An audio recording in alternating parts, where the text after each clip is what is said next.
उम्मीदवार यहाँ पे खड़े हुए हैं शहर के, मतलब वो कहते हैं दावेदार कि हम लोग शहर के वो हैं। उन्होंने भी मतलब वफा परस्त दावेदार हाँ, की बात कर रहे हैं नहीं, और भी पार्टी हैं जो उन्होंने बाकायदा अपना उम्मीदवार खड़ा किया है, नॉमिनेट किया आज़ाद उम्मीदवार के तौर पे। वो मेरे ख्याल इस शहर में 12 एमएनए की है और 25 के करीब एमपीए की सीटों पे खड़े किए, जहाँ से वो खड़े कर सकते थे उनके उम्मीदवार थे। तो इस तरह के ग्रुप तो ये वाले किसके कहने पर हुए, मतलब ऐसे एकदम से अचानक?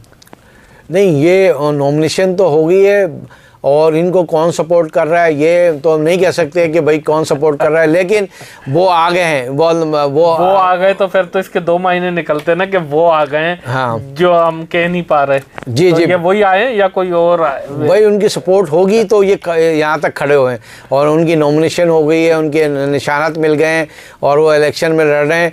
वेस्ट से भी लड़ रहे हैं और मतलब केमाड़ी, हाँ, केमाड़ी से भी लड़ रहे हैं। प्लस ये है कि सेंट्रल में हैं, लियारी तक में, लियारी में भी हैं और भी है। लियारी से पीपल्स पार्टी घबराती हुई क्यों नजर आ रही है?